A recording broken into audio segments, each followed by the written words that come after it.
It's time for real talk and empowering conversations that matter to our chapter, our community, and for our legacy. Based on Delta Sigma Theta's 5-point programmatic thrust, it's time for MAC-DST Dialogues with your host, Cossaundria Edwards. Welcome! I'm your host, Cossaundria Edwards, and thank you for joining us for another exciting edition of MAC-DST Dialogues, the official podcast of the Montgomery, Alabama alumni chapter of Delta Sigma Theta Sorority Incorporated. Each episode, we bring you meaningful conversations with experts and community leaders while highlighting the work connected to Delta's 5-point programmatic thrust. In today's conversation, we'll explore the origins of Juneteenth, its cultural significance, and its broader impact as it relates to racial justice and equality. Joining us for our dialogue is Dr. Regina Moorer.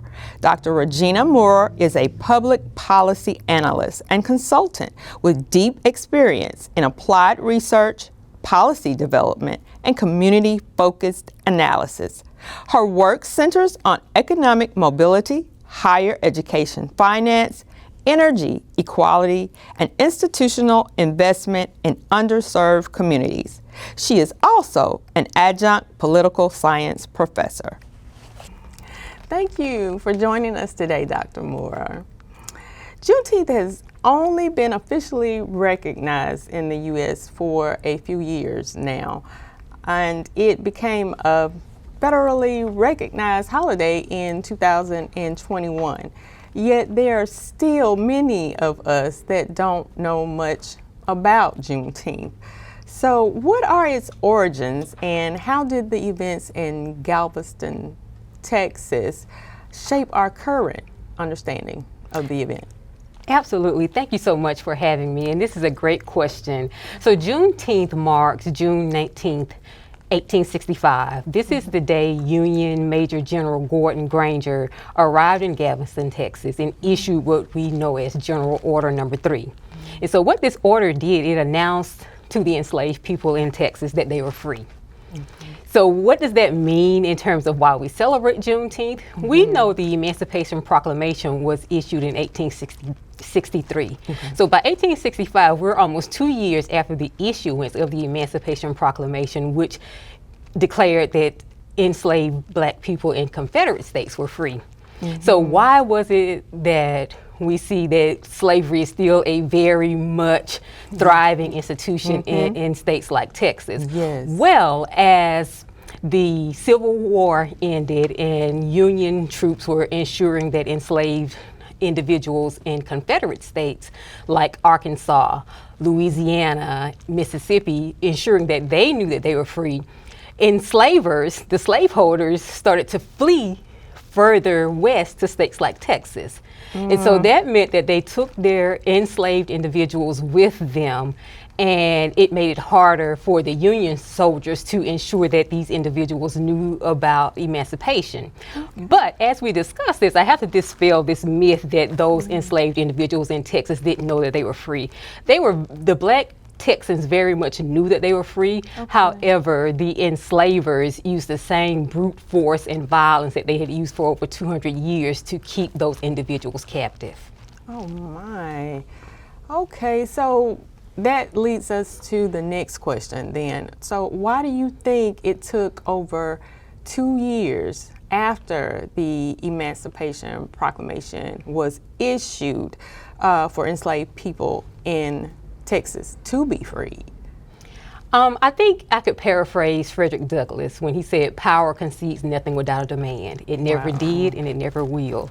So the enslavers or the slaveholders, they were considered to be the individuals that were in power because this was an institution that they had maintained in this country for over 200 years. And this was an institution that created generational wealth for those who were slaveholders, right? So if you think about the agricultural economy of the United States at that time and the institution that is making the most money for people who are coming into wealth, if that is the institution of slavery, they're not willing to give up that power. They're not willing to give up their source of wealth. wealth. So it was about maintaining power and control and generating wealth from free labor, basically. Right. And so now you've given us a foundation as far as the background. How would you say Juneteenth has been celebrated in our communities over time, and can you describe some of those celebrations? Sure. A lot of the celebrations that we see in the Black community are actually celebrations that started not just because of Juneteenth, but because of the way that formerly enslaved individuals in this country chose to celebrate, right? Okay. So if you think about it, in Texas, for example, even before Juneteenth became a federal holiday, the Black community in Texas was known for celebrating Juneteenth with things like parades, rodeos. When you think about like the Black rodeo, there were all sorts of cultural celebrations that were community-based as well as connected to the churches and other familiar institutions in the Black community.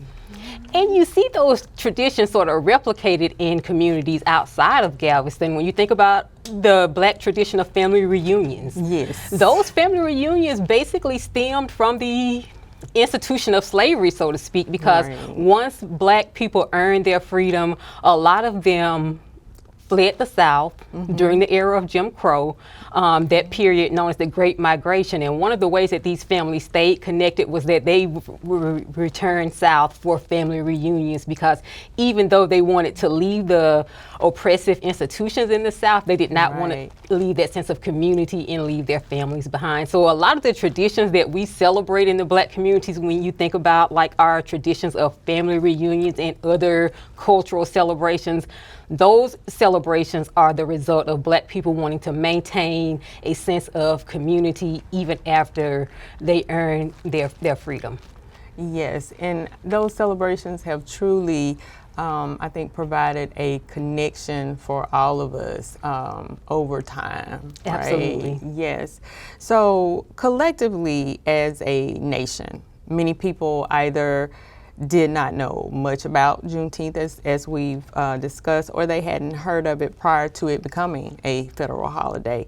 So what, in your opinion, has been the tipping point in our culture or political environment, or any other factors maybe that have influenced us revisiting Juneteenth and finally recognizing its historical impact and significance? That's a great question. To pivot back to Galveston, there were organizers on the ground who always wanted to make sure that Juneteenth was celebrated. So we can't have a Juneteenth conversation and not mention the name like Opal Lee, who was an advocate for making sure that Juneteenth became a recognized event and an event that could be celebrated in Galveston, but also recognized as a cultural celebration for the Black community across the country. But one of the things, when we think back, that became like a tipping point in terms of our political landscape, we have to go back to the summer of 2020. This was after George Floyd was murdered, and we saw this country go through a period of racial reckoning.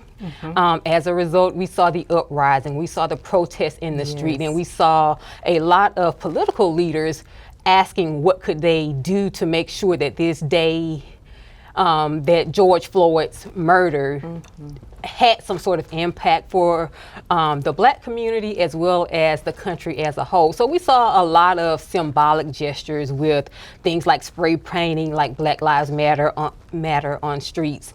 And so we saw the Biden administration push to make Juneteenth a federal holiday during this period. But it is important to also point out that even though we saw political leaders do symbolic gestures, I don't think that was a tipping point for the Black community, because as I mentioned earlier, we always had those cultural celebrations in our community.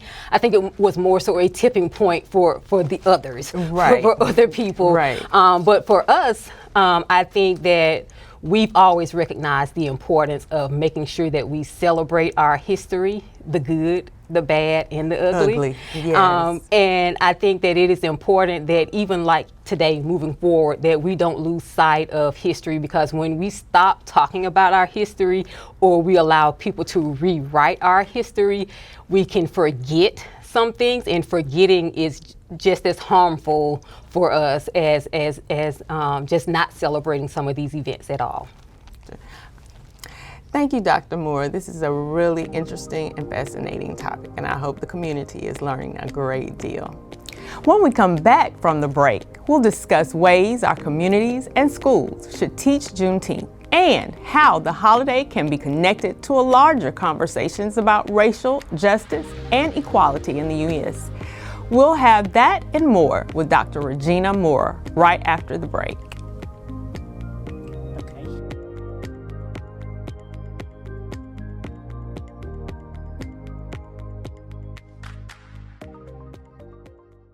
Season 1 of MAC-DST Dialogues has now wrapped, but that doesn't mean you'll have to go without your new favorite podcast. This summer, we're re-airing some of our most viewed episodes, so in case you have missed a few or want to re-watch them, you can do so all summer long. So join the conversation.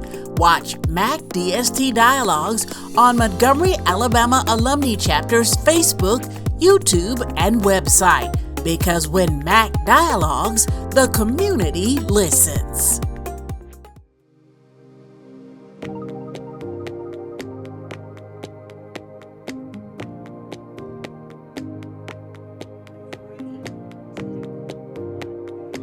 Thanks for coming back for more conversations about Juneteenth. So, Dr. Moorer, one of the issues that we grapple with as educators are coordinated and political efforts to exclude portions of our history from being taught in schools and universities. Our efforts to stifle uncomfortable truths about race, gender, and about our country's treatment of marginalized communities. So how do you think these efforts might impact not only the observation of events like Juneteenth, but other significant people, places, and events that reflect the Black struggle and Black progress? I think what we have to realize is that when we're talking about history and we're talking about the ugly, painful parts of history, sometimes discomfort can be mistaken for harm. So there are certain events that we just have to be honest about when we talk about American history, right? They are uncomfortable events to talk about. But the fact that they are uncomfortable does not mean that they did not happen. So I have a bigger issue when the uncomfortable parts of history are considered to be the parts that we should not talk about, right? Because when we're talking about the institution of slavery in this country, if you're comfortable with talking about how inhumane and how unfair that institution was for Black people, then that's concerning for me. So discomfort is natural. There are certain things about American history that should make us uncomfortable, right? But the problem is that when any part of history, just because it is uncomfortable, is minimized, several things can happen, right? As a society, we lose historical literacy. So we lose a true understanding of who we really are as a country. So that may mean that we talk about the parts that are not so easy to talk about, that are not comfortable to talk about. Because when we become a society that wants to live in a historical place, right? We don't have historical accuracy. We are setting ourselves up to repeat the things that are uncomfortable about our history, right? So when we talk about learning hard truths. They can be uncomfortable, but education should expand our understanding of who we are as a country, and we are not pretending to be this version of America that did not actually exist, right? So that means that we have to talk about the things that make people uncomfortable. We have to teach in historical accuracy the parts of history that people may not want to talk about. That does not mean that we are trying to shame someone or that we're trying to be harmful. We're trying to say that these experiences have shaped who I am as a person, and saying that you fully see me and you don't fully see the history that defines who I am means that you don't really see me. So if we're going to be a society that recognizes the humanity of all people, recognizes the full experiences of all people in society, then we're gonna have to sit with the uncomfortable truths that make us the country that we are.